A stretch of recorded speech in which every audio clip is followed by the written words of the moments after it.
Quando você louva a Deus, quando você glorifica a Deus, você com certeza sente no seu coração um toque do Espírito Santo que mostra quantos somos amados por Deus, que tanto nos amou que nos deu o privilégio a vir para adorá-lo. Gente, isso aqui é um privilégio e não é qualquer pessoa que tem isso. Graças a Deus que nós somos desses poucos que tem isso. Isso para nós é uma honra, servir ao Cordeiro de Deus, obedecer a sua voz e fazer tudo que Ele quer. Agora vamos pela etapa final na igreja, mas a Sibima amanhã, e eu estou muito ansioso porque depois de sair da fortaleza, vou pegar férias. Eu espero esse mês, uma vez por ano, viu? Porque, na verdade, o trabalho para Cristo é um privilégio, uma honra. Mesmo sendo cansado, quando soube aqui, Deus renova a força, fortalece, mas depois quando você vai para a cama, e você sente esse cansaço, mas glorifico a Deus por me dar essa oportunidade. E alguns dizem, mas você não quer descansar? Eu falo, puxa vida, eu descansei 40 anos no islamismo, deixa eu trabalhar 40 anos para Cristo e depois vou. E aí a gente tem isso. Eu quero começar esta noite, hoje vamos falar do testemunho, mas antes disso eu quero me apresentar. Eu sou Abdullah, Abdu, Abid, o que você me chama está tudo certo. Meu problema não é o nome, é o problema como você vai citar. Mas não se preocupa, de qualquer forma você chama, eu vou te atender. Por exemplo, a minha mãe me chama Abdullah. Meu pastor me chama Abdu. Meu outro pastor discipulador me chama Abid. A minha esposa, quando está brava comigo, disse Abdallah. E aí você me chama do jeito que você quiser e aí a gente entende. Meu nome é Abdullah, eu sou libanês, sou missionário, pastor e coordenador da Junta de Missões Mundiais da Convenção Batista Brasileira, que nós trabalhamos também como coordenador no sul do Brasil, Santa Catarina, Rio Grande do Sul e também o Paraná. São 3 estados que eu coordeno nas igrejas batistas para não abandonar o missionário no campo, aquele missionário que tem fé em Deus, que foi enviado pelas igrejas, ele precisa de sustento. A gente sabe que a gente vai orar, Deus opera, mas não vai chover dinheiro. O dinheiro sai da igreja para o campo missionário. E o missionário espera essa oferta mensal para chegar até para sustentar a família. Não é dependendo de nós. O problema não está no bolso. O problema está na mão entrar na bolsa. Esse é o problema, entendeu? Então, se preocupa-se pelos missionários porque são nossas responsabilidades. Quando você envia um missionário, acredita que ele está muito feliz porque foi enviado e confia plenamente em Deus. Não quebra essa confiança. E meu trabalho é coordenar esses 3 estados para chacoalhar a igreja a não abandonar. Porque a igreja às vezes não vê resultado se quer abandonar o missionário, gente. E o missionário não pode decidir o resultado. O missionário trabalha. Deu, agora viu, depois não viu, outro viu. Eu estou recolhendo o trabalho de 30 anos de trabalho em missionários. Primeiro pastor Carlisto trabalhou 15 anos com muçulmanos, não ganhou nenhuma pessoa. Vem pastor Flávio, trabalhou 15 anos, ganhou só a mim. Eu estou há 15 anos, já tenho uns 6, 7. Isso não é meu trabalho. Isso é aquele que pastor Carlisto plantou, aquele que pastor Flávio regou, vem eu recolhendo o que Deus fez crescer. Esse é o trabalho missionário. Então não abandona ser um missionário. Esses desafios que vocês veem, plantação de igreja, esse precisa que você esteja lá com ele. Não só ouvir isso e ficar assim. Você precisa encajar lá. Essa família que ele pediu para apoio é extremamente importante. Se não for importante, não ia pedir. Mas uma coisa que tocou meu coração nessa igreja que eu vi, não vejo em outro lugar, a quantidade de crianças maravilhosas que está aqui na igreja, gente. Eu conheço igrejas de mais de 500 membros, não tem nem 10 crianças. Mas entra na casa de um deles, tem 5 cachorros e 10 gatos. Esse aqui, resultado da palavra de Deus, enche e multiplica a terra. É aí que eu vi. Sabe que a palavra, eu só antes de começar, enche e multiplica. Multiplica um marido e uma mulher. Como multiplica 2 por 2? Quando será? Quanto? 4. E não 2. Então, quando você começa a pensar na enche e multiplicar, você, quando já tem 4 filhos, já você começou a multiplicar. Com 2 filhos, não é multiplicação, gente. 2 por 2 são 4. Ou 2 da mulher, 2 do homem são 4. Aí começa a multiplicar. Agora, você entende como você quiser a multiplicação de Deus. Tem 5, 6, 7. Mas eu estou vendo esse plantador de igreja, vai ter um exército atrás. Você ouviu? Isso não foi um erro. Foi a propósito. Vai nisso, que Deus te multiplica mais e mais, meu irmão. Eu falo isso, eu tenho um filho, mas é adotivo. Eu não posso ter filhos, Deus não me deu essa oportunidade. Mas acredita, se eu estiver, hoje vai ser umas 2 igrejas por aí. Porque árabe e judeu gostam de crianças, viu? Então, eu trabalho para mobilizar a igreja a investir na obra missionária. Você me viu nesses dias, eu nunca peço uma oferta a ninguém. Eu não peço dinheiro a ninguém. Mas eu desafio a igreja a investir na obra missionária. Isso aí é meu papel, como coordenador da obra missionária. E eu sou casado com Marisol, minha esposa é paraguaia, temos um filho que chama Davi, e hoje falei com nossas lideranças lá da Junta de Missões Mundiais, grande abraço mandou para todos vocês. Obrigado, pastor Tiago, por abrir esta igreja para mim, para que a gente compartilhar com vocês algumas coisas que estão acontecendo no mundo.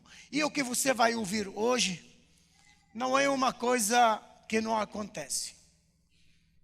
Se você não está vendo milagres, se você não está presenciando milagres, se você não está usando sua vida para ver milagres, isso não significa que Deus não está trabalhando. Deus opera, faz milagres em muitos lugares. Só você encaixar na obra missionária e você terá essa oportunidade. Eu queria começar com um versículo da palavra que me ajuda ali. Não vou falar em árabe, vou falar em português. Isaías 43, 1. Porque em árabe eu falo. Versículo 1 do capítulo 43, Isaías. Isso aí em árabe. Porque de direita para a esquerda. Não é de português, de trás para frente. E na árabe, de direita para a esquerda. Português de trás para frente. Para quem me disse, você escreve a sua Bíblia de trás para frente. Eu vou te dar uma aula pequena. Quando Deus mandou escrever os 10 mandamentos, escreveu em hebraico, certo? E hebraico de direita para a esquerda. Deus escreveu de direita para a esquerda. Depois vem Jesus falando em aramaico, de direita para a esquerda. Vem os árabes escrevendo em árabe, direita para a esquerda. Vem você escrevendo de esquerda para a direita, dizendo que é árabe de trás para frente. Eu não consigo entender.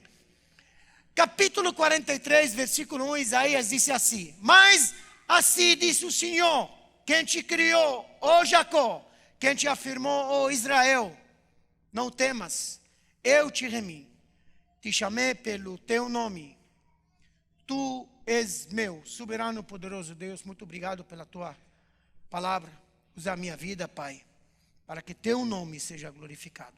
Nós oremos em nome de Jesus, amém. Eu não vou explicar esse versículo, não vou pregar esse versículo, mas eu quero que você observe bem, porque toda a história baseada na Bíblia. E esse versículo, no final, você vai ver porque eu coloquei isso. Quem comprou meus livros, em cada um tem um versículo na capa. No primeiro livro tem esse versículo, e no segundo livro tem Evangelho de Lucas, capítulo 24, versículo 45. E 2 versículos têm a ver com minha história. Eu nasci num lar muçulmano, meu pai era um líder muçulmano que ensinava a religião muçulmana. Eu nasci na capital do Líbano, Beirute, sou de uma família muçulmana. E quando você nasce num ambiente muçulmano, não é a mesma coisa que você nasce em qualquer ambiente. Não estou falando da forma que você nasce, se são 6 meses, 8 meses, 7 meses, não é isso. Estou falando da forma que você é recebido. Já demos aula sobre islamismo, que filho de muçulmano, muçulmano é. O pai olha para seu filho e vai dizendo, meu filho é meu discípulo. É uma parte muito importante na vida de um muçulmano, porque filho de muçulmano, muçulmano é, não tem escolha, não tem poder a escolher e qual religião vai seguir. E quando a criança nasce, ela recebe 2 orações nos ouvidos. Quando começa a caminhar, é ensinada a caminhar direcionada na sala de oração. Quando a criança começa a ler, é ensinada a ler livro sagrado dos muçulmanos. Quando a criança começa a falar, é ensinada a falar 5 orações por dia. E isso faz parte da construção religiosa na vida do filho.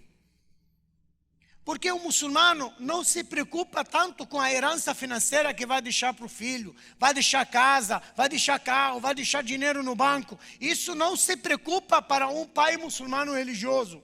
Mas o muçulmano se preocupa muito pela religião que vai deixar na vida do seu filho. Porque isso, fato que a pessoa e a família se estabelecem num ambiente religioso.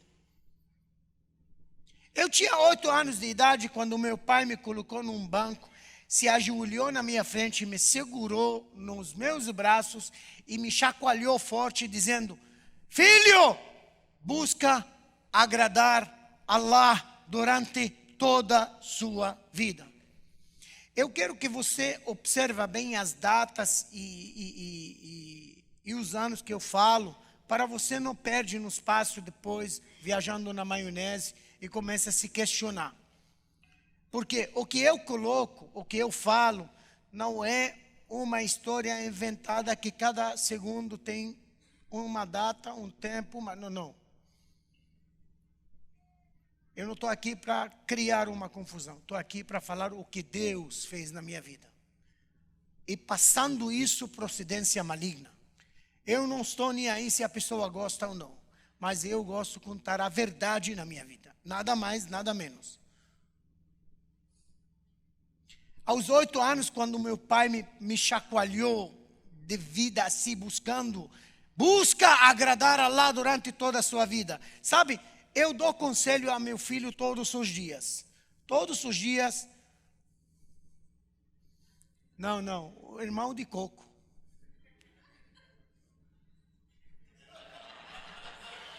Não tem, acabou. Próxima traz uma caixinha ali. Ó. Eu dou conselho a meu filho quase todos os dias. E se você pega hoje meu filho, aos 16 anos de idade, você pergunta, Davi, você recebe conselho de seu pai todos os dias? Ele fala, todos os dias. Há 16 anos, todos os dias, meu pai me dá um conselho. Aí você pergunta, e quando ele viaja? Ele me liga para me dar conselho. E você lembra, David, algum conselho desses conselhos que teu pai te dá? E ele vai te dizer assim, se eu me lembro, meu pai há 16 anos me dá um conselho só. Um? Sim, um. Todos os dias? Todos os dias. E qual seria esse conselho? Meu pai toda manhã me disse, busca agradar a Deus. O que eu preciso dar um sermão sobre isso? Quem consegue agradar a Deus é aquele que obedece a Deus. Quem consegue agradar a Deus é aquele que não faz mal. Quem agrada a Deus é aquele que não blasfema, que não comete erros, que não mata, não rouba, não blasfema, não mente. Esse que agrada a Deus. Então, esse é um conselho baseado em toda a história que você precisa para agradar a Deus. Buscar agradar a Deus. Começou a guerra no Líbano e eu tinha 12 anos de idade. Aos 12 anos de idade entrei no campo de guerra para defender religião, família e nação. Não é família, religião, nação. Não é nação, religião, família. Não. Religião, família e nação. Porque para o mundo muçulmano, é a religião que ela estabelece uma família, que ela forma uma família. E quando a família é formada, estabelecida, ela forma uma nação. Então, quem mantém a família estável é uma religião. E eles copiaram isso da Bíblia. Porque quando Deus tirou o povo de Israel da terra do Egito, primeira coisa é que ele chamou Moisés e deu os 10 mandamentos para que essa família, esse povo, anda abaixo de uma doutrina estável. Se você é estável com teu Deus, então você é estável com todo mundo. Esse que o muçulmano pensa. Então a religião forma a família forma a nação, e isso que a pessoa luta. E eu comecei a lutar e aprender e ser treinado e confrontar exército, que a gente chamava exército inimigo, para defender a minha religião. E como adolescente, não é que é colocado nas tropas na linha de frente. Essa idade, nós ficamos no segundo lugar.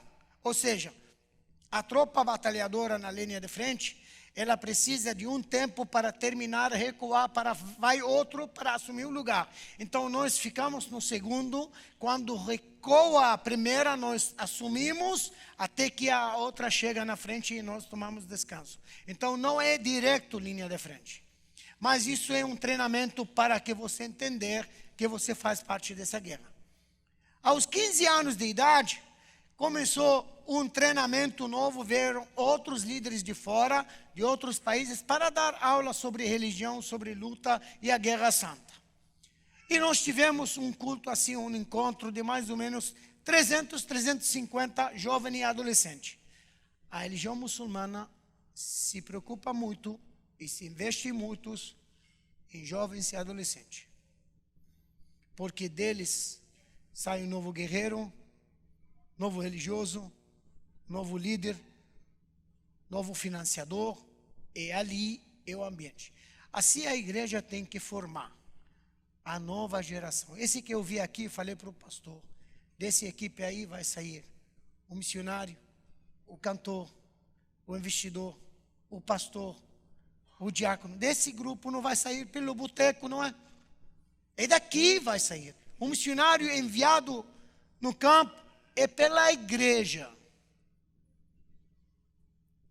E não pelo bar. Igreja que envia missionário. E isso me trouxe uma certa alegria, gente. Eu já mandei fotos aos meus grupos. Porque eu conheço muitas igrejas que não gostam de ter filhos. Ainda é cedo, já está com 40 e ele com 70 e ainda é cedo. Quando, cara? E aí eu mandei agora pelos grupos, começaram. Ai, muitas crianças, sim. Falei, pouca gente. muita criança. Aí um falou, como assim? Falei, aqui as mulheres gostam muito de criança. Pensa você. Agora está tocando, mas não quero responder.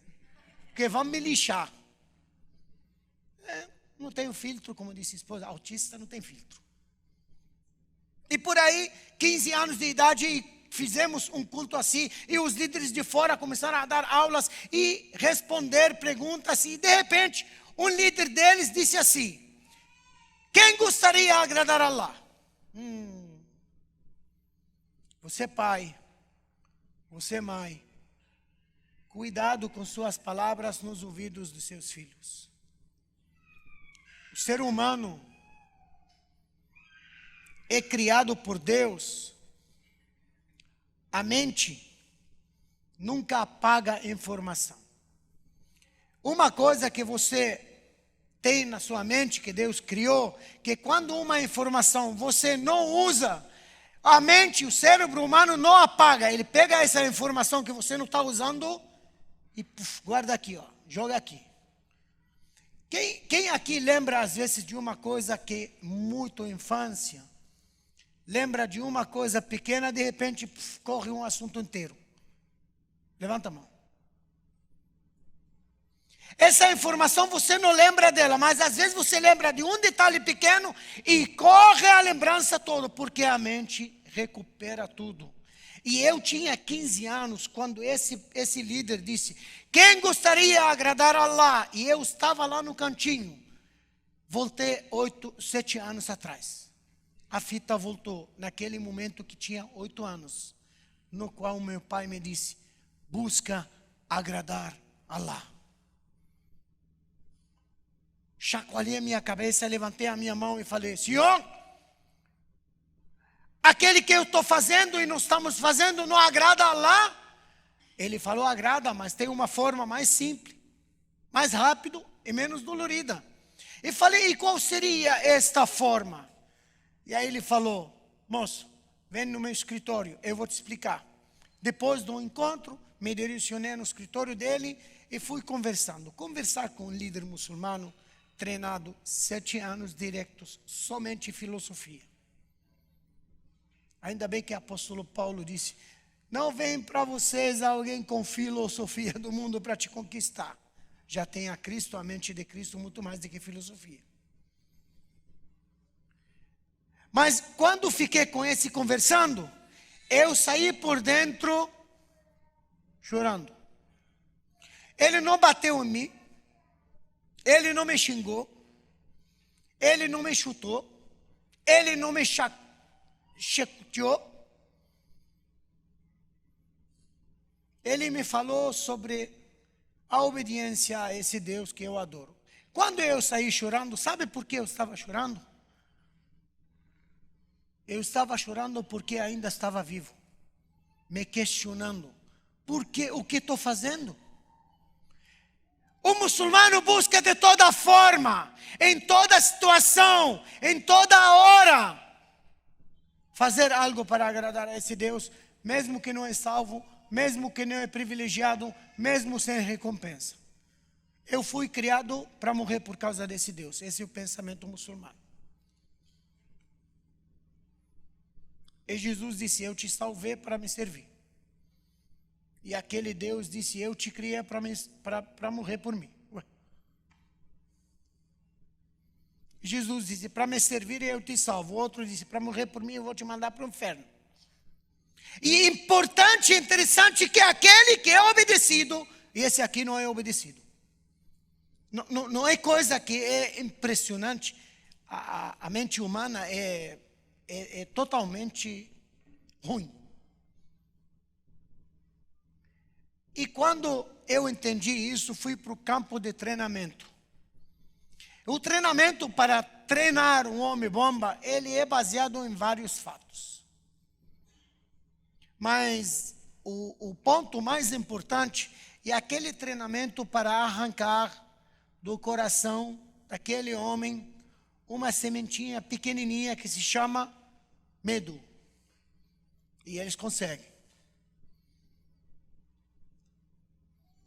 E depois os outros treinamentos baseados em vários fatores, não vamos falar sobre isso. Cheguei até os 17 anos. Aos 17 anos de idade, me chamaram, colocaram uma bomba no meu corpo de 43 quilos, me deram um dispositivo pequenininho assim e me mandaram numa cidade para fazer um atentado. E quando eu saí, é óbvio que a mídia da religião acompanha essa pessoa. Ela acompanha para filmar todo o ato. Depois de filmagem e o atentado acontecer, eles pegam esse filme, fazem edição nele, chamam adolescentes e jovens, fecham numa sala e colocam no slide sobre a vida daquele que se fez atentado. Lembram do fulano? Ele começou aqui com vocês, estava na sua idade, fez treinamento, foi convocado, obedeceu e ontem ele fez isso e está agora fazendo a obra de Allah e já ele conquistou. O que está esperando você? O que o jovem e adolescente gosta na vida? Desafio. O desafio é um desafio. Tenta desafiar seu filho. Promete seu filho com 500 pilas se ele consegue ler toda a Bíblia. Ele vai correr dia e noite até que terminar. Mas não paga antes de que ele explicar o que ele entendeu na leitura. Viu? Isso não é pecado. Recompensa ele. Quando ele faz coisa boa, recompensa. Deixa ele sentir que ele fez coisa boa. E essa coisa boa merece uma recompensa.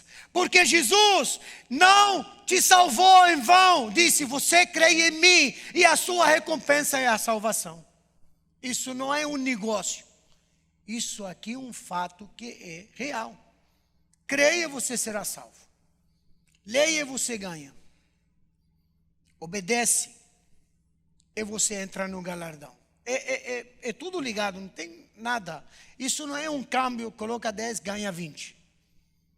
Isso não é jogo de azar.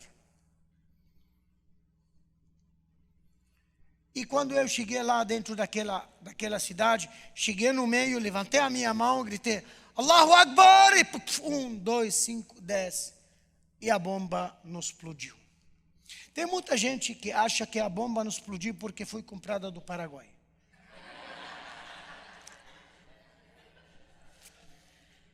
Lembra, pastor Tiago, que eu te falei que pastor Russell Shedd apontou o dedinho para mim e me disse, busca sua história na Bíblia. Por que será que a bomba não explodiu? Um erro técnico, uma coisa que nunca aconteceu com ninguém. Mas a Bíblia define por que essa bomba não explodiu. Me ajuda ali, Isaías 46, versículo 10 e versículo 11. Vamos ver, Isaías. Que desde o princípio anuncia o fim que há ainda que acontecer. E desde a antiguidade revelou as coisas que ainda não sucederam. Que eu digo, o meu propósito permanecerá em pé e farei toda a minha vontade. Passa aí. Chamo uma ave da rapina desde o Oriente, um homem da terra longínqua. Vem o homem do meu propósito. Eu o disse, também cumprirei. Fez esse propósito, também o executarei. Ou seja, quando Deus tem propósito na vida de alguém, esse alguém vai ficar vivo, forte, saudável, até que o Senhor completa seu propósito. Você quer acompanhar comigo mais um versículo que ele é mais forte? Ajuda ali, Deuteronômio 32, 39. Capítulo 32, verso 39. Esse aqui é um versículo que eu não tenho como discutir. Vede agora que eu sou o Senhor, além de mim não há outro Deus. Eu mato e eu faço viver, eu fero e eu saro, e ninguém escapará da minha mão. Eu quero saber, eu quero lançar uma pergunta. Você crê nesse Deus que Ele pode matar, pode tirar, pode ressuscitar vidas? Você crê que esse Deus ainda continua, Ele que fere, Ele que sara? Então qual é o nosso problema para confiar nele? Se Ele nos disse, faça isso, porque eu vou pensar 10 vezes? Ajuda fulano, porque eu vou recuar e pensar e começar a calcular? Ele não está dizendo para você não administrar sua vida. Mas muitas vezes Ele quer te testar. Você está pronto? Sem questionar?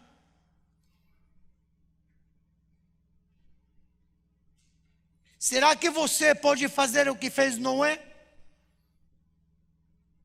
Obedecer antes de saber por quê? A Bíblia disse, Noé vive num deserto nunca choveu, não tem água. E disse o Senhor para ele, Noé, faça arca. Aí Noé sentou aí, por que queria que eu faça a arca?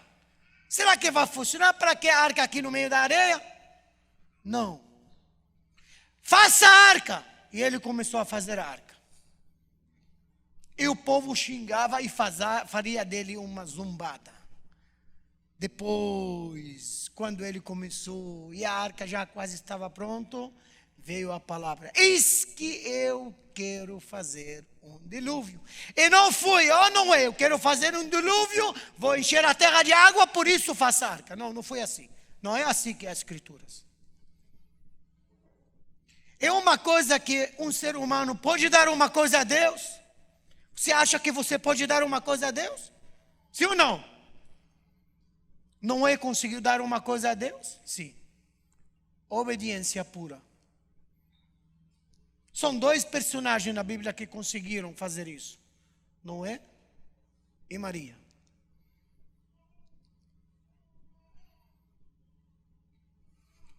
E nós temos dificuldade em obedecer sem questionar.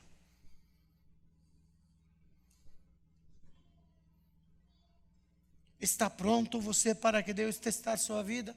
Será que seria aprovado, falando aqui na terra? Lembram no versículos que ele falou de Apocalipse? Esse aqui no final, não é agora. Porque agora você ainda está abaixo do teste. Depois de que morre e vai o juízo final, você não tem choro, não tem vento quente que é desagradável, não tem nada que vai te entristecer, você vai ouvir uma palavra só. Senta aqui agora aí comigo. Uau! Mas que grandes coisas que eu vou olhar aqueles que zombavam da gente, aqueles que perseguiam a gente, ser sofridos. Mas Deus é amoroso, sim. Mas você conhece a outra face de Deus? Leia Apocalipse, você verá a outra face. Não é tão agradável, não. Isso que nossos filhos precisam conhecer. A face verdadeira de Cristo e a outra face do Pai. E fazer comparação. Qual face você quer? Quer ficar com a face de Cristo ou a face e irritação de Deus, do Pai? Você que escolhe, filho. Isso vai gerar medo? No final, sim. Ter medo e se salvo, muito melhor do que não ter medo e se perde. Para mim é assim.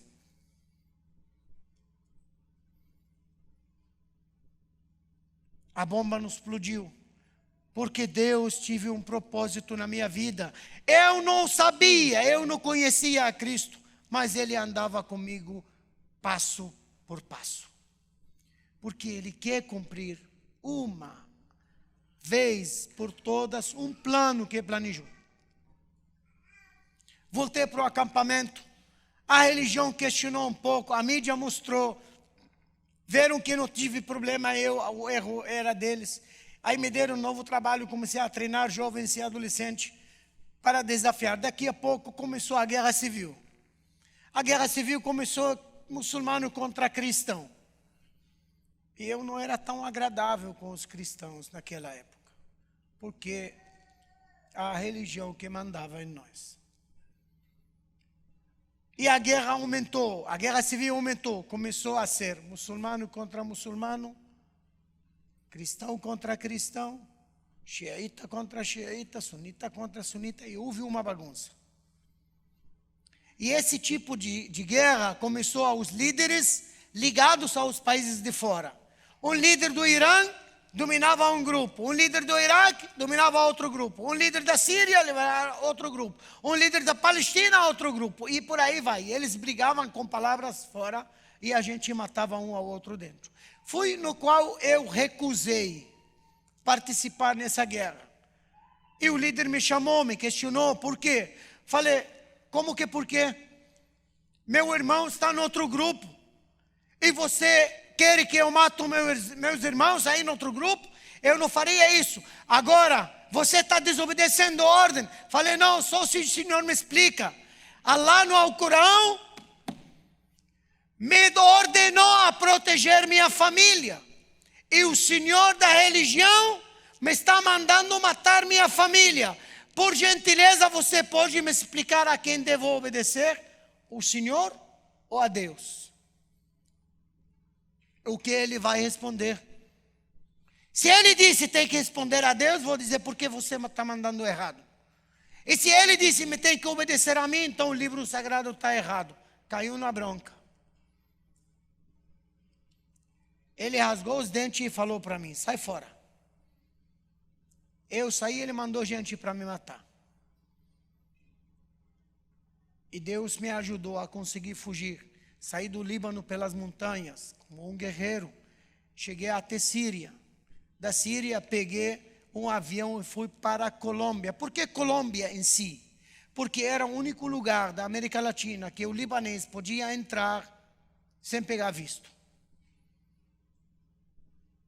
Em Colômbia entrei, aí comecei a trabalhar com as Farc. Trabalhei com as Farc, com tráfico de drogas, por 9 anos.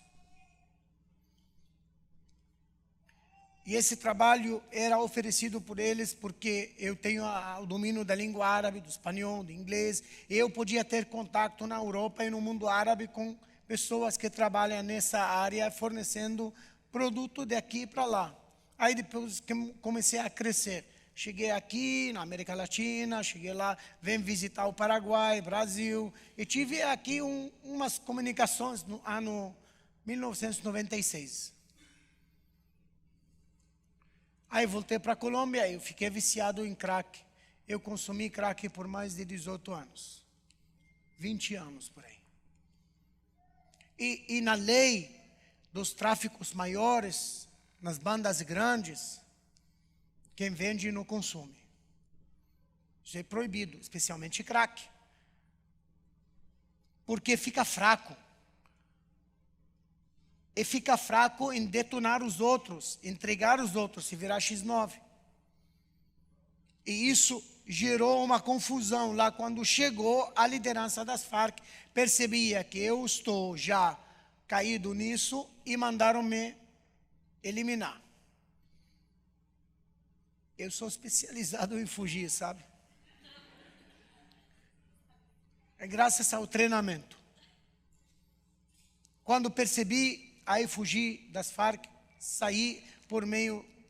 Eu saí da Colômbia, eu estava na cidade Alcartucho, em Bogotá, uma cidade, eu tinha uma área de 500 hectares, folhas de coca, não é meu, era para os líderes, mas eu chefiava essa área com trabalhadores de 3.000 recatadores de folhas para trabalho, tinha fazendas, tinha laboratórios, aí comprava produto para fazer, não era meu, eu era um líder aqui naquela área, mas eu fiquei viciado e aí tinha que fugir. Quando eu saí de lá, fugi da casa onde eu estava, da mansão que eu estava morando, eu saí com um tênis, calça e uma camisa, e nada mais.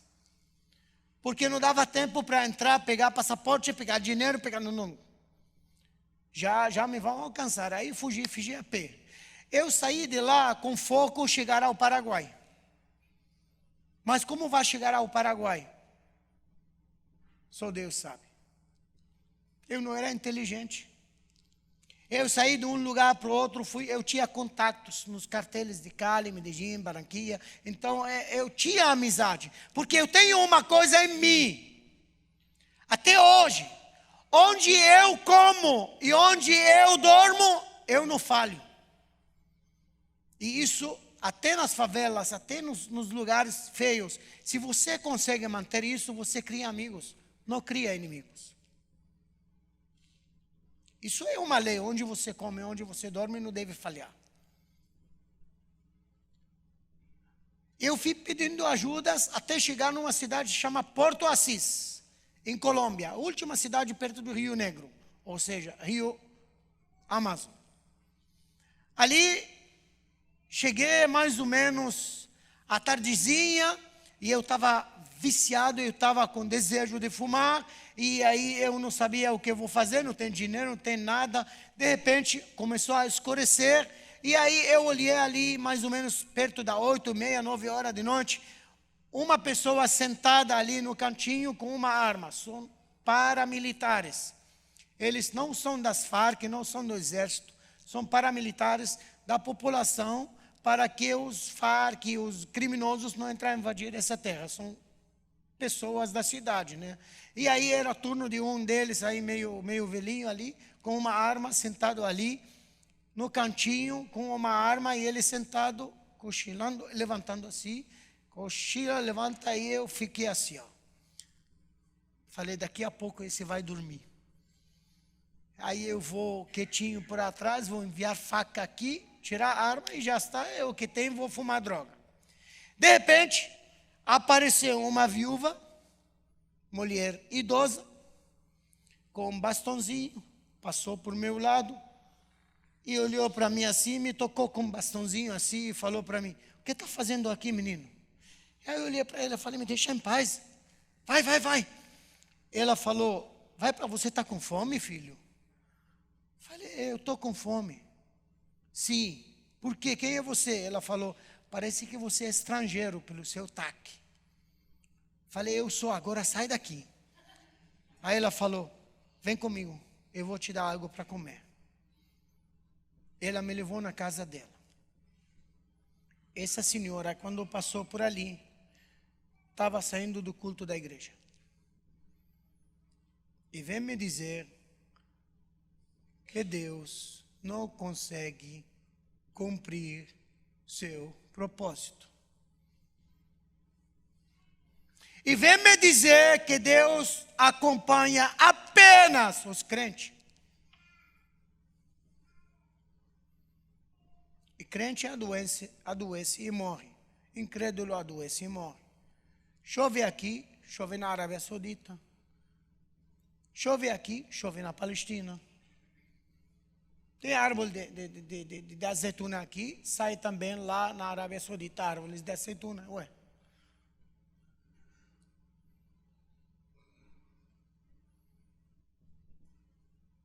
A única diferença entre nós e o mundo é a forma de vivência como vivemos e quando morremos, para qual lado a gente vai. Só isso. Só ali Deus vai diferenciar. Porque enquanto estamos aqui, Deus vai nos usar para que os outros que não conhecem a Ele, conhecê-lo. Só essa é a nossa parte aqui. Não é nada mais. Olha no espelho e fala, o tempo vai correr. É preciso aproveitar e obedecer. O tempo vai correr. Eu preciso aproveitar para obedecer. Porque o que você vê hoje no espelho, ao ano que vem não seria a mesma coisa, não. E cada ano vai vendo diferente. É melhor correr para obedecer. E eu levantei, fui com essa senhora em casa e ela vendia beijum. A gente chama aqui de tapioca. Ela tinha uma barraquinha pequenininha assim, uma mesa assim de cartãozinho aí na frente da porta de casa. E aí uma banquete lá atrás, um banco ali atrás. E ela aí cuidou de mim 3 meses na casa dela. Comendo, dormindo, vivendo. Ela tinha mais ou menos 80 e poucos anos. A história dela está no livro. E aí, quando ela ia para comprar a farinha de tapioca e tal, eu ficava no lugar vendendo, né? Quando eu vendia tudo, ela vendia, você vendeu? Não. Então, cadê tudo? Diz que passou caminhão e voou tudo. Aqui não passa caminhão, aqui não tem carros. Ah, não, mas voou. E ela me chamava, ladrão. Está me roubando, mas é igual, eu vou te perdoar. Meses depois, ela me fez conhecer um irmão da igreja dela, chama Dom Benjamin. A história dele está no livro. O título dele, O Cristão Contrabandista. Quem já chegou ali? Levanta a mão. Você chegou? Chegou ali? O cristão contrabandista, Dom Benjamin. Ele era um homem tão grande, um duendinho, mas ele era rico.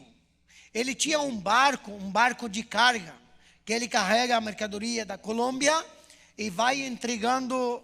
Ele disse que não entrega para o Brasil, entrega só para a Colômbia, então não é contrabandista. Só que ele leva essa carga toda para Letícia, em Colômbia. E Letícia, Colômbia, ela é uma cidade, uma ilha, dividida no meio, metade brasileiro e metade colombiano. E ele disse, eu não entrego por lado brasileiro, eu entrego aqui, eles levam para lá. Eu não sou contrabandista. Sempre tem um jeitinho, viu? Não sou no Brasil. Tabatinga, Brasil, Letícia, Colômbia, é uma ilha, uma cidade só dividida no meio. Metade brasileiro, metade colombiano. Esse Colômbia disse é meu, aqui disse Brasil. Não tem fronteira, vivem juntos, não tem carro, só motos, porque é ilha isolada. E saí de Porto Assis para chegar até Letícia, tomamos com barco, com carga e contra o rio, mais ou menos um ano e pouco. Porque vai contra o rio Amazonas, barco com carga. Mas o barco andava e cada tempo esperava numa parada em numa aldeias, assim, aldeias. Aí vem alguém com jacaré. O que você quer trocar com uma farinha de mandioca, uma coisa? Pega esse aí, me dá suco, me dá. São índios, indígenas, que eles caçam lá e trocam com as pessoas. Vem uma pessoa com um jacaré, só Jesus na causa, viu? E chegamos lá em Tabatinga. Tabatinga, eu conheci uma pessoa que chama Muhammad Haitham. Ele tem um restaurante grande e hotel. Ele é árabe, libanês. O restaurante dele se chama Te Contei. Não é que eu te estou contando, o restaurante chama Te Contei. Não é que eu te contei, ele te cantando, né? E esse senhor cuidou de mim um tempo. Pois esse senhor é crente. Fiquei no hotel dele um tempo. Depois ele me deu um cartãozinho, comprou para mim uma passagem no barco de Tabatinga até Manaus. Ele me deu um cartãozinho, falou, pega esse cartão, quando você chegar em Manaus, busca esse endereço e fala para ele que o senhor Mohammed me mandou. Subi num barco, chegamos depois de alguns dias aí em Manaus. Lá em Manaus peguei o cartão, fui lá e encontrei uma loja mais grande do que toda essa área. Loja de roupa, primeiro nível.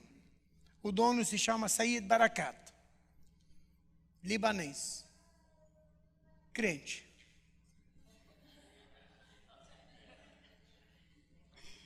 Convertido, E sabe a história de Said Barakat?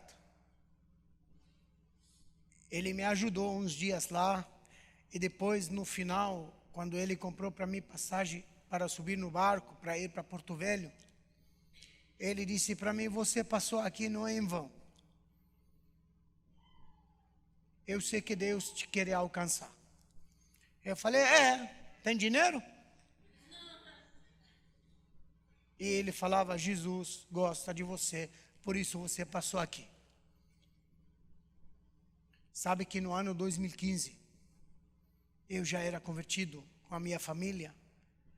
Eu fui convidado na Igreja Batista Constantinópolis, para ficar 30 dias lá, em Manaus. E quando cheguei lá, 3 dias depois, falei, pastor Adilson. Ele falou que, falei, eu preciso visitar uma pessoa aqui. E ele falou, quem? Falei, eu preciso pegar minha esposa, meu filho comigo. Vamos naquele negócio de roupa, o senhor Said Barakat. Cheguei lá, rabiei tudo. Cheguei lá, entrei no negócio, perguntei, o patrão está aqui? Falaram sim. Eu falei, eu preciso conversar com ele. Abri a porta, entramos no negócio dele, entramos no escritório dele, sentei, aí ele mandou chamar para entrar, entrei com minha esposa, meu filho, e aí eu falei, salam, Habibi, paz, meu querido. E ele olhou para mim assim e falei, você me conhece? Aí peguei a mão dele, apertei bem e falei, você não me conhece? Falou, eu acho que não. Falei, olha bem, meu amigo. Lembra o ano 2000 que eu passei por aqui e você cuidou de mim?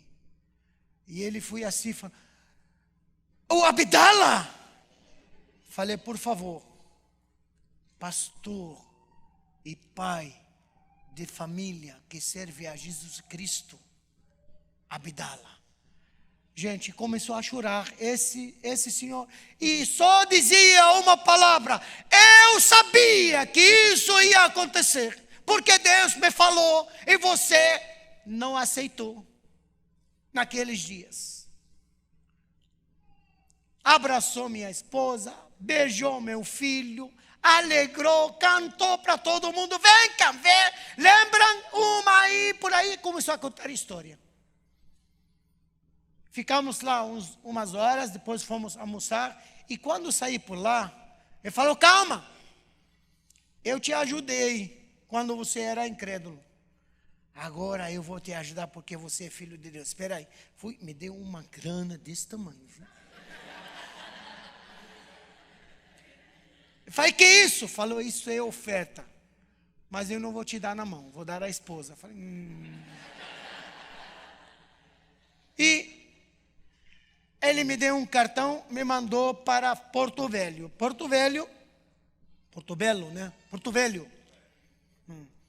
Ali me deu um cartão de um restaurante árabe, até hoje chama aí restaurante Salim al-Khoury. Um cristão. Fiquei 2 dias na casa desse senhor. Ele comprou para mim uma passagem até São Paulo. São Paulo não fui mais atrás de um cristão. Foi 25 de março, onde tem muçulmano. Peguei dinheiro, comprei passagem, fui para Foz do Iguaçu. Lá entrei no Paraguai. Primeira coisa que fui no Paraguai buscando uma favela para viver. Porque eu não consigo viver na sociedade limpa. Porque eu sou bandido, miserável, feio pra caramba. E eu quero drogas. E aí eu peguei uma pessoa paraguaia e falei, ó, onde tem favela aqui? Onde tem aqui um lugar que vende droga? Falei, eu vendo. Falei, não, eu não quero pessoa, eu quero lugar. Ah, comunidade. Falei, comunidade. Vem cá. Desce por aqui. Aí eu fui para o Santa Fé, desci, comecei a vir uns picos. Cheguei aí no final, caminhei, eu tenho um campo de futebol grande. Uma favela se chama San Rafael, uma das favelas mais perigosas da Tríplice Fronteiras. Olhei assim na favela, de repente ali, frente da favela, tem um mato bem fechado. Aí caminhei, cruzei o campo de futebol, entrei no meio da mata assim, e comecei a caminhar, direcionado, direto. Caminhei uns 20 minutos, 15 minutos, e cheguei à beira do Rio Paraná. Olhei assim o Rio Paraná grande, e no outro lado tem uma favela assim bem fechada, casa de madeira tal. Era Jupira, favela do Brasil, Foz do Iguaçu. E eu fiz assim, falei, aqui eu posso começar. Vamos lá. Aí voltei na metade do caminho, cortei algumas árvores, fiz uma casa bem feita de umas folhas como um bom soldado, e em 10 dias criei uma quadrilha. E começamos a sustentar nossos vícios. Eu fui chamado Lúcifer das Tríplices Fronteiras. Você não me conhecia. Não sou essa pessoa que sou hoje, amável, brincalhão. Era um homem amargo. Resolvia meus assuntos com punhos, com facas, com tiros. Não tinha esperança nem paciência. Magoado sempre.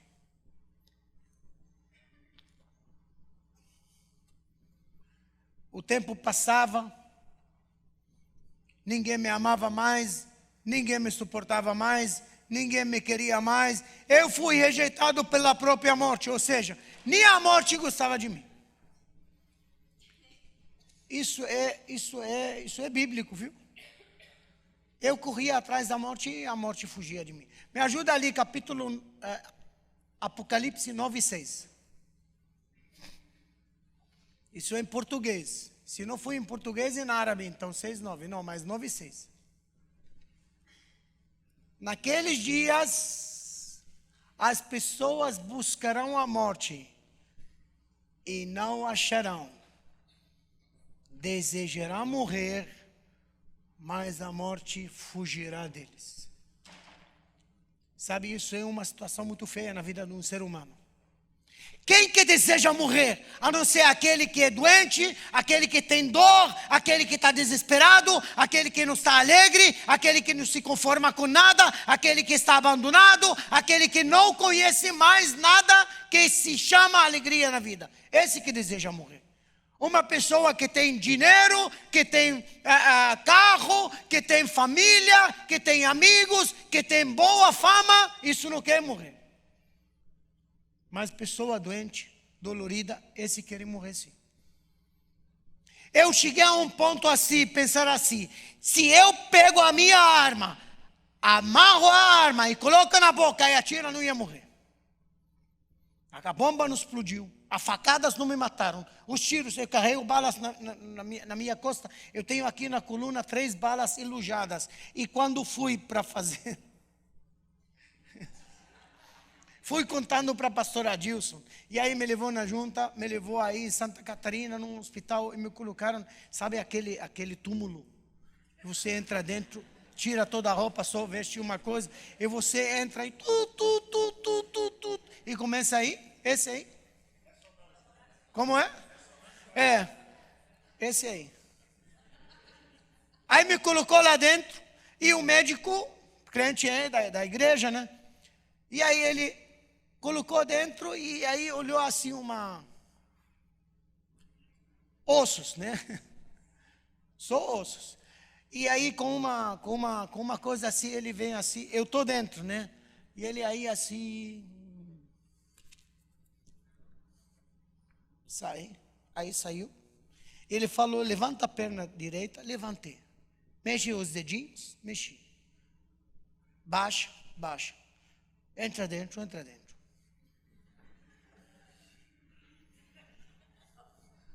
Desce, anda. Isso não é possível. Aí eu falei: o que não é possível? O que está na sua coluna não é para você andar. Eu tenho 3 balas, sabem essas bases assim? Tem 1, 2, 3 assim, ó. Falei: tem jeito para tirar? Ele falou: se você quer ficar na cadeira, eu posso tirar. Você sente dores? Falei: quando cometo erro, sim. Falou: não, sente dores? Falei: no frio, muito. Às vezes eu vou no hotel, a cama não é agradável, eu durmo no chão. Boto uma coisa, eu durmo no chão. E vem me dizer que Deus não está comigo. E vem me dizer que Deus não tem propósito na minha vida. Eu tinha certeza que não ia morrer se eu atiro em mim. Uma noite de sexta-feira, andando nas ruas do Paraguai, olhando para cima, chorando, gritando, dizendo: a mim ninguém me ama, ninguém me suporta, ninguém me quer, nem amor te queria. Aí fiquei de joelho na estrada do Paraguai, uma sexta-feira à meia-noite, tirei a arma no chão, tirei as drogas, essa faca, coloquei tudo no chão, levantei as minhas mãos chorando para cima, e eu disse: eu não sei quem está lá em cima, mas eu sei que tem um Deus que criou esse corpo. Eu sei que você está ouvindo, não vira a costa nem fecha o ouvido, responda a minha oração só uma vez. Eu não fui criado para viver desse jeito. Por favor, se tem jeito, me tira desse buraco. E se não tem jeito, me deixa morrer. Eu não sei se você é Alá, eu não sei se você é Buda, eu não sei se você é Maria, eu não sei se você é Jesus, eu não sei. Mas uma coisa eu sei: o dia que você apresenta, eu te seguirei. Sequei as lágrimas, recolhi as minhas coisas, voltei para a favela de novo. Sábado, domingo, segunda, terça, quarta. 5 dias depois. Buda não apareceu. Allah não veio. Padre não chegou. Missionário apareceu.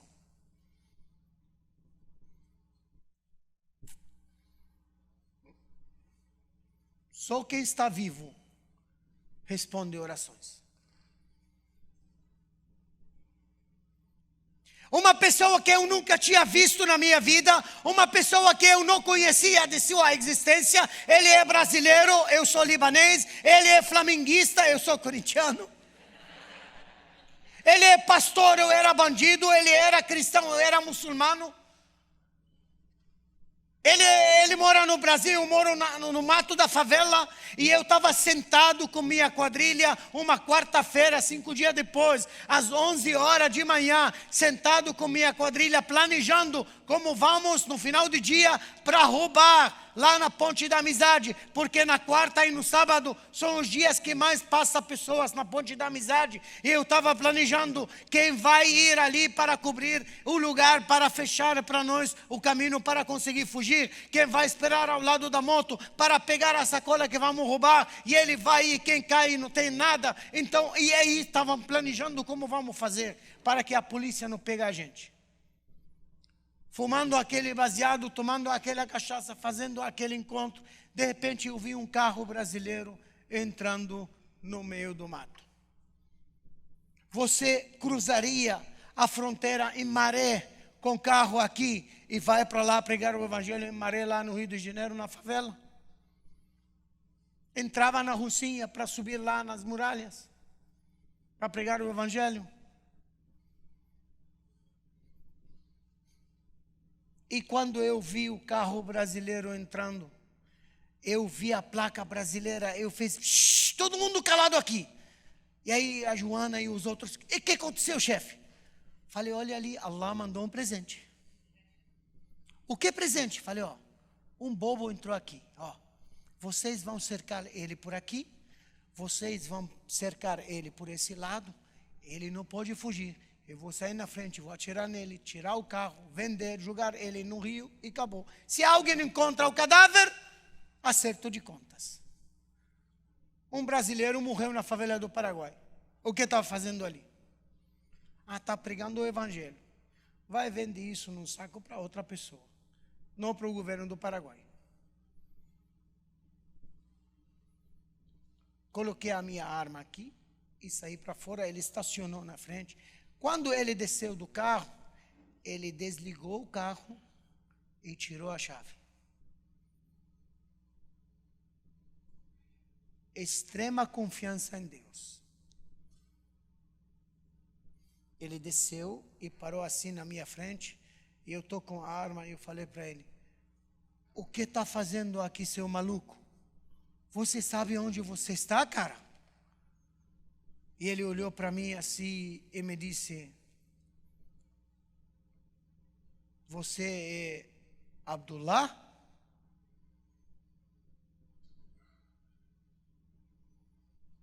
Qual foi o primeiro versículo? Te chamei pelo teu nome, tu és meu. E quando ele falou, tu és Abdullah, olhei para ele e falei, e quem deseja saber? Você sabe que eu vou te matar? E ele deu um passo para frente assim, e ele estendeu a mão dele assim. Olhei assim e falei, esse está maluco, esse não está bem na cabeça não. E eu pensei assim, vou dar assim, vou segurar, pá, e acabou. E aí preparei minha arma, eu cheguei ali, segurei a mão dele. Antes de puxar minha arma, ele me olhou assim e me disse, Jesus te ama.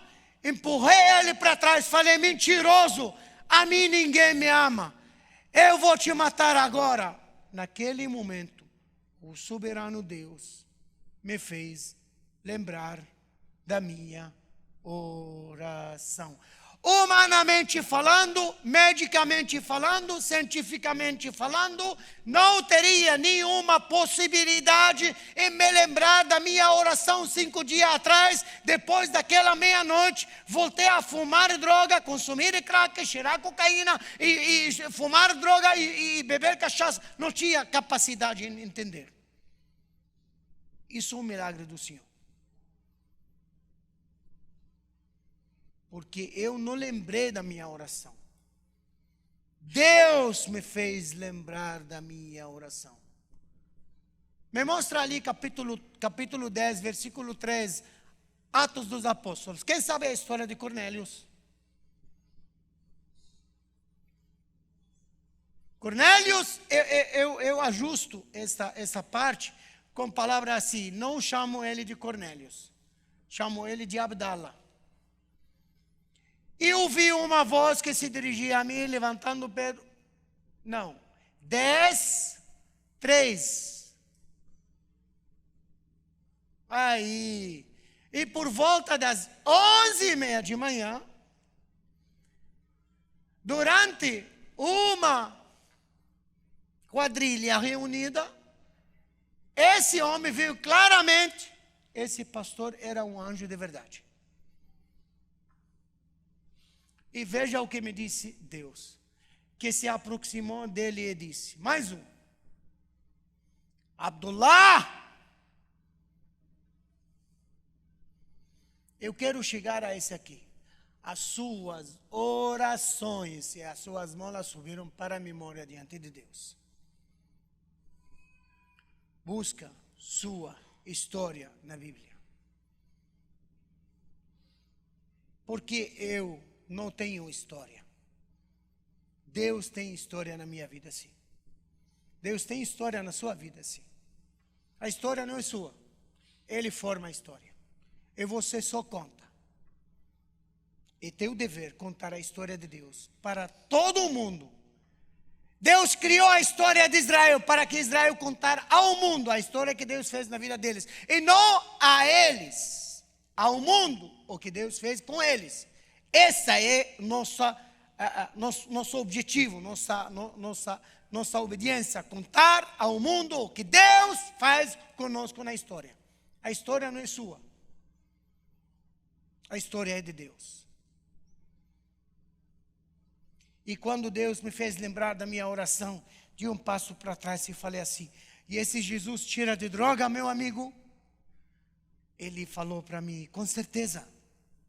Chamei a quadrilha, entreguei as armas e falei para ele, vamos ver o que pode fazer esse Jesus. Eu não pensei 2 vezes, porque eu vou te dizer uma coisa. Não existe uma pessoa drogada que queria sempre ficar naquela situação, só que ele não acha saída. Mas o dia que ele encontra uma saída, ele sai. Só que, infelizmente, não tem muitas saídas, tem só uma. Jesus. E esse aqui eu aproveitei, viu? Eu estava navegando no Atlético. Encontrei um navio passando, esse é Jesus que eu segurei ele. Era o único naquele Atlântico. E hoje onde me trouxe aqui. me levou num centro de recuperação. A primeira coisa que fez em centro de recuperação, me deu esse livro. E falou para mim, leia esse livro. Eu rejeitei no início, mas comecei a ler. Até hoje não parei.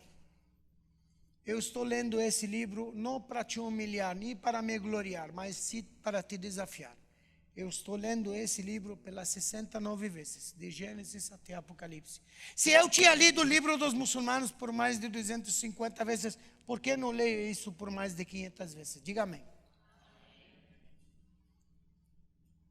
Sabe, essa palavra não tenho tempo, isso não existe na minha vida.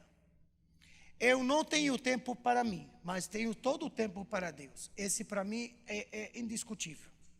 Arranjar tempo para ler a Bíblia sempre tem disponibilidade.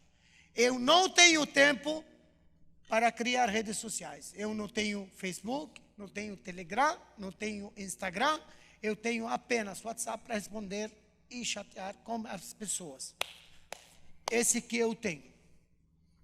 Porque se eu tenho as outras coisas, vão roubar o tempo, sim.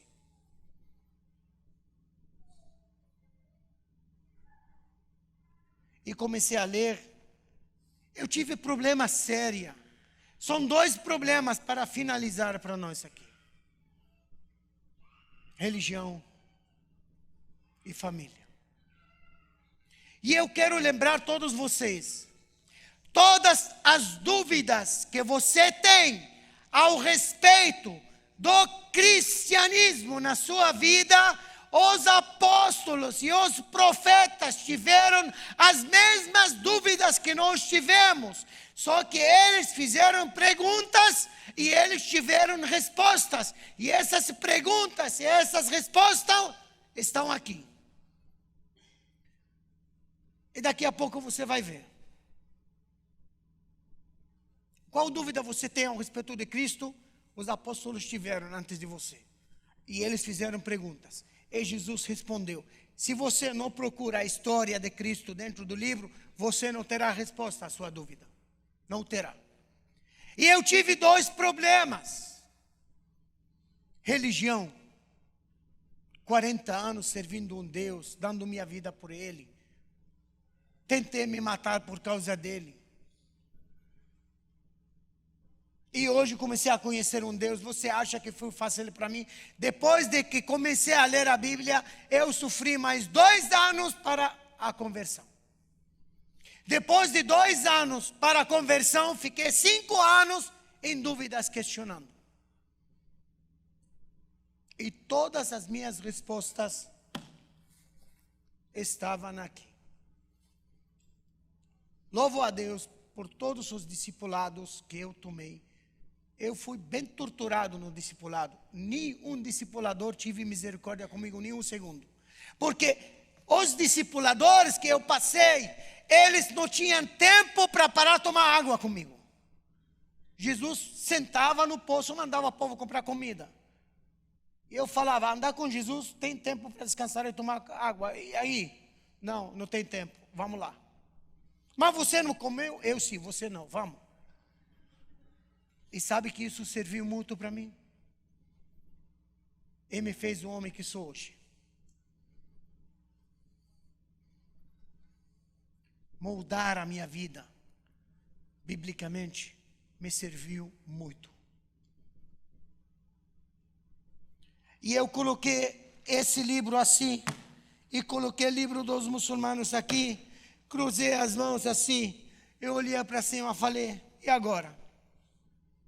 O que posso fazer? Esse comecei a conhecer, esse já conheço, servi esse 40 anos, agora estou lendo aqui, o que está aqui não está aqui, mas o que está aqui, todo está aqui, e o que está aqui não testemunha aqui, mas esse aqui testemunha aqui. Por favor, faça uma coisa.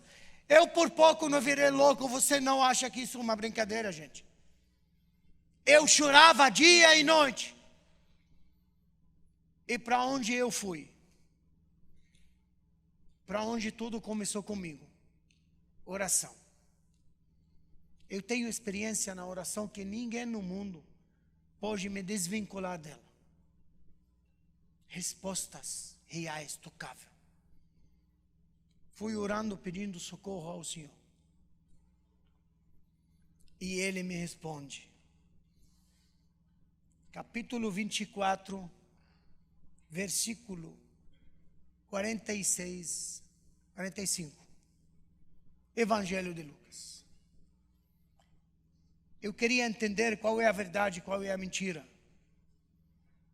E Deus me responde através da Escritura, 24, Lucas 24, versículo 45.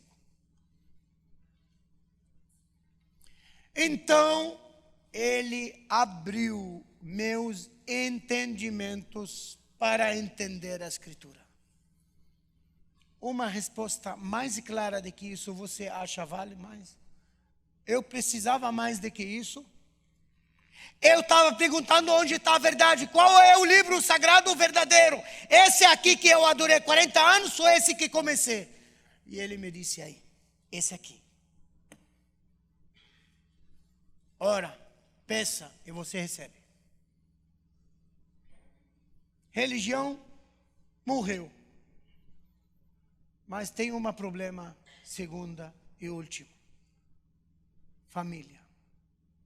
Muçulmano deixa a religião, perde mãe, pai, irmãos, filhos se estiver, herança, desvincula da família, é perseguido, condenado à pena da morte para recuperar a honra da religião e por aí vai. Você acha que não me incomodava durante todos esses anos o dia da mãe? Você acha que eu não entro até hoje, às vezes, no meu escritório, chorando sozinho por saudade a minha irmã e meus sobrinhos e meus irmãos?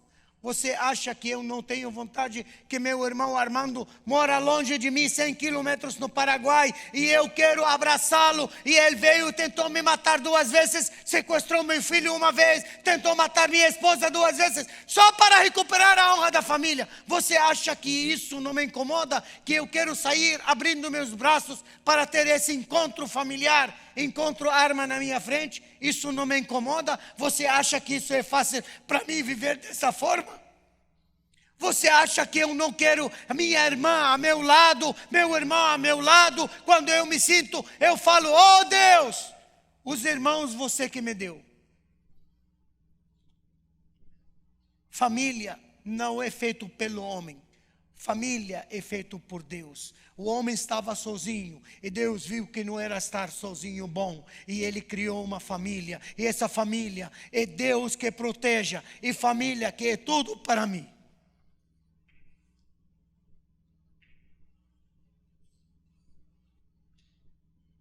Esse é o problema sério.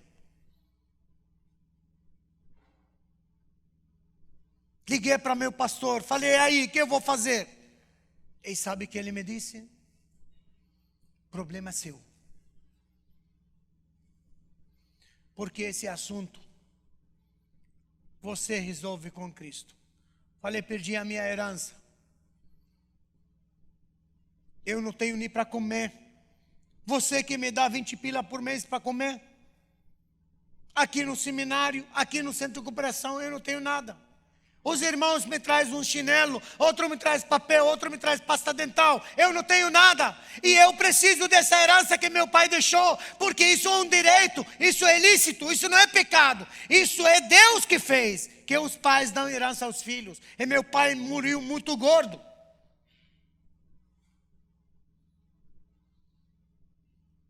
E agora, fazer o quê? E ele me disse, vai para Jesus, ele resolve.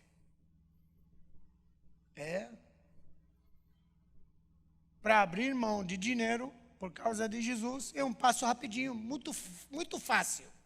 Especialmente quando você não tem nada. E de 40 anos, não tem esposa, não tem filho, não tem dinheiro, não tem carro, não tem trabalho, não tem conta, não tem documento, não tem nada. E tem que abrir mão desse dinheiro. E se eu pegava esse dinheiro, eu podia montar uma mansão, um negócio, um carro. Porque eu falo, meu pai deixou muito dinheiro para mim.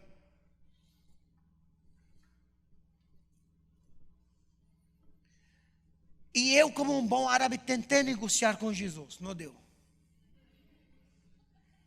Tentei, de toda forma, tentei. não funcionou. Um pouquinho, não dá. A metade, não dá. Mas eu não preciso, não. E a minha pergunta foi, por quê?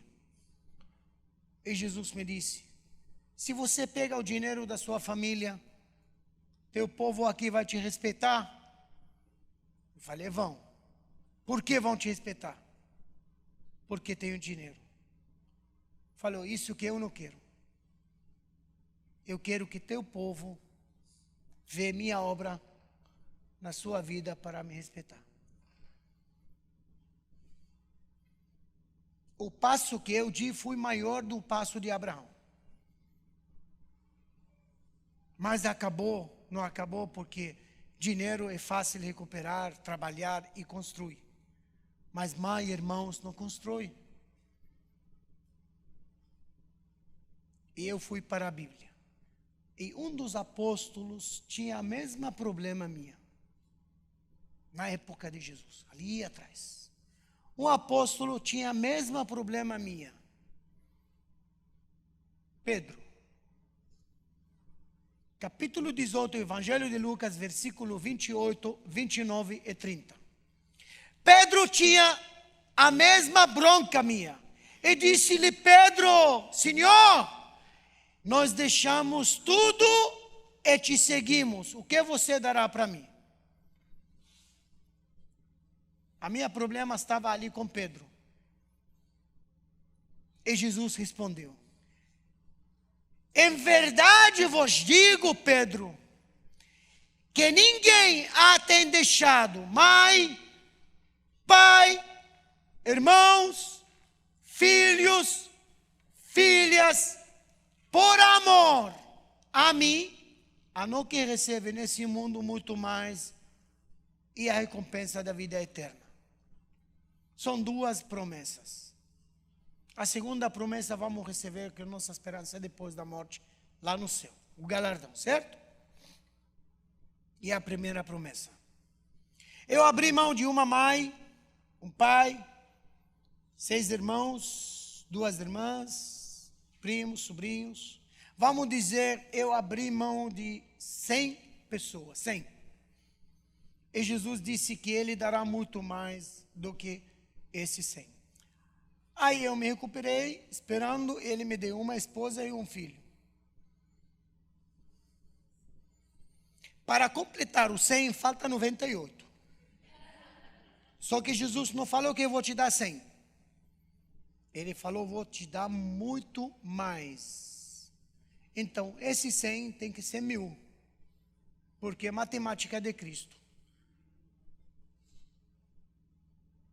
5 pães, 2 peixes, 7.000 come sobre 12 cestas. É matemática dele. Então, eu vou me conformar com 1000. E aí eu falo, cadê o resto que você prometeu? E Jesus me disse mais uma vez hoje, filho,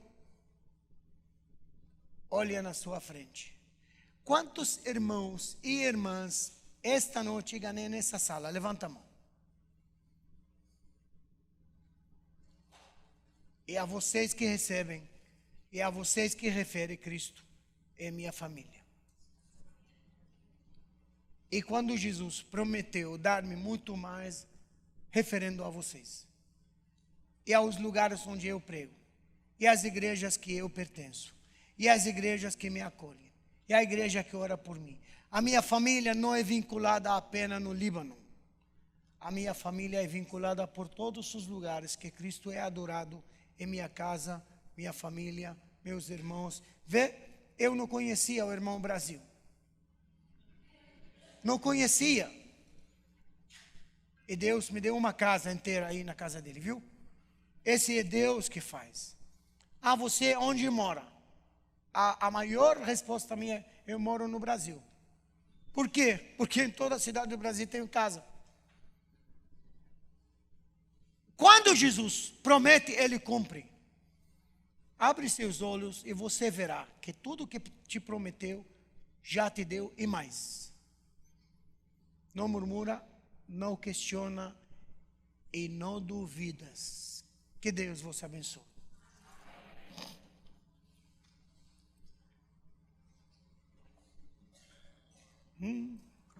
Duas horas, 3 horas, caminhou.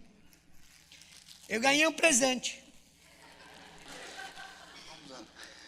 Muito bem, vamos orar, irmãos, agradecendo o Senhor.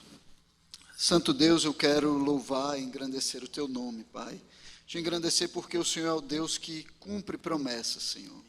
Quero agradecer pelas promessas que o Senhor cumpriu na vida do Abdullah, Senhor. Também as promessas que o Senhor cumpre através da vida dele, Pai.